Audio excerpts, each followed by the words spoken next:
తెలంగాణలో మరొక ఇద్దరు కీలక మావోయిస్టు నేతలు లొంగిపోయారు. రాచకొండ పోలీస్ కమిషనర్ ముందు లొంగిపోయారు. జననాట్య మండలి ఫౌండర్ సంజీవ్, ఆయన భార్య అధీనా. గద్దర్తో పాటు జననాట్య మండలి వ్యవస్థాపకుడిగా ఉన్నారు సంజీవ్. మావోయిస్టుల రిక్రూట్మెంట్ లో సంజీవ్ కీలక పాత్ర పోషించారు. దండకారణ్యం స్పెషల్ జోనల్ సెక్రటరీగా కూడా పనిచేశారు.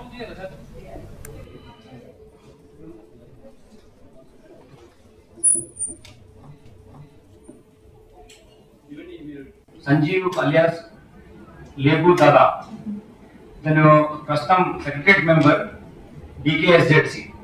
దీంట్లో అతను 45 ఇయర్స్ నుంచి ఈ ఉద్యోగంలో భాగస్వామ్యం చేస్తున్నాడు.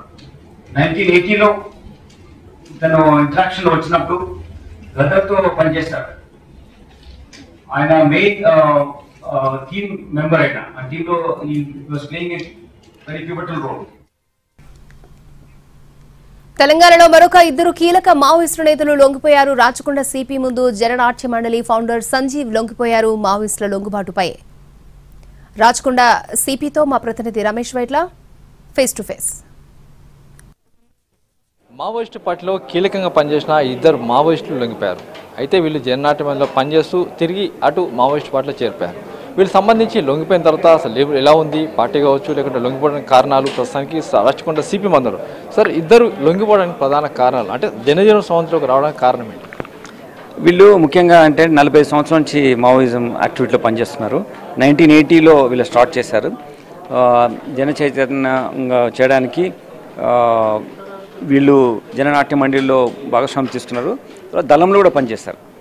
1996 నుంచి మన మనుగూరు దళంలో పనిచేస్తూ పాండవ దళం, దాని తర్వాత పనిచేసిన తర్వాత నార్త్ తెలంగాణలో ఉన్న తర్వాత దెన్ దండకారణ్య ఎస్జెడ్సీకి వెళ్ళారు. అక్కడ కూడా పనిచేస్తారు.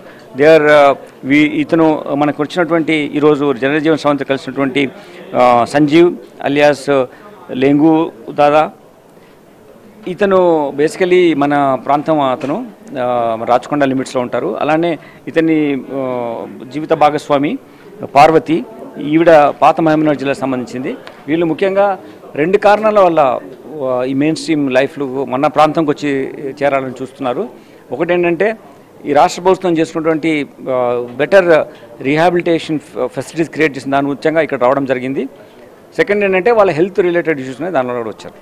ప్రధానంగా జనజీవ సంస్థలో కాల్చి రావడానికి ప్రధాన కారణం ఆపరేషన్ కగార్ని చూసి వస్తున్నారా, లేకుంటే మన దగ్గర ఉన్న బెనిఫిట్స్ బండి బట్టి వస్తున్నారా? వాళ్ళు మనకి ఎక్స్ప్లెయిన్ చేసింది మాత్రం మన దగ్గర ఉన్న బెనిఫిట్స్ పట్టే వాళ్ళు వస్తున్నారు. వాళ్ళ బ్యాక్ ఆఫ్ ద మైండ్ వాళ్ళకి హెల్త్ కండిషన్స్ బట్టి అది ఉంటే ఇంపాక్ట్ ఉండవచ్చు. బట్ మన దగ్గర వస్తున్నది మాత్రం ఈ రాష్ట్రంలో వాళ్ళు కాబట్టి మన రాష్ట్రంలో కంఫర్ట్ ఉంటుంది, మనకు తెలిసిన వాళ్ళు ఉంటారు. ఇక్కడ సరెండర్ ఇక్కడ వచ్చిన తర్వాత, ఇక్కడ జనజీవన స్రవంతికి వచ్చిన తర్వాత ఇక్కడ ఉన్నటువంటి ప్రభుత్వం ఇచ్చినటువంటి రివార్డ్ మనీ కానీ, రీహాబిలిటేట్ చేయడంలో కానీ, తర్వాత కంటిన్యూస్ ఫాలో అప్ ఉండడం కానీ వాళ్ళకి నచ్చి రాష్ట్ర ప్రభుత్వం యొక్క చేపట్టినటువంటి కార్యక్రమాలు ఇక్కడ వస్తారు. వాళ్ళు ఇప్పుడు పార్టీలో ఉన్నారు సార్, లేకుంటే పార్టీ వదిలిపెట్టి ఎంతకాలం అవుతుంది? No, they are in very much in the party. వాళ్ళకు మనం ఇంటరాక్షన్ తెలిసిందంటే నలుగురు వాళ్ళకు సపోర్ట్ లైన్ ఉండేవాళ్ళు, గన్మెన్ లాగా ఉండేవాళ్ళు. స్టేట్ కమిటీ మెంబర్స్ వాళ్ళు చాలా ఇంపార్టెంట్ పీపుల్.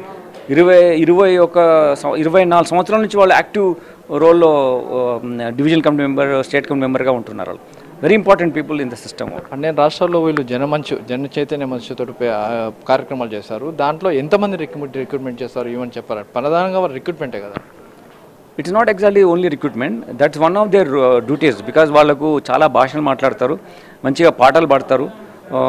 ఆ జన చైతన్యం ఇంతకుముందు చేశారు. జననాట్య మండలిలో వాళ్ళు పనిచేస్తారు.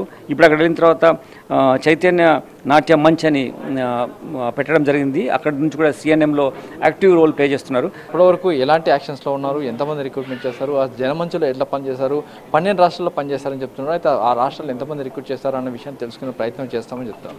కెమెరా పర్సన్ రాంబాబుతో రమేష్ ఎట్లా ఏంటి?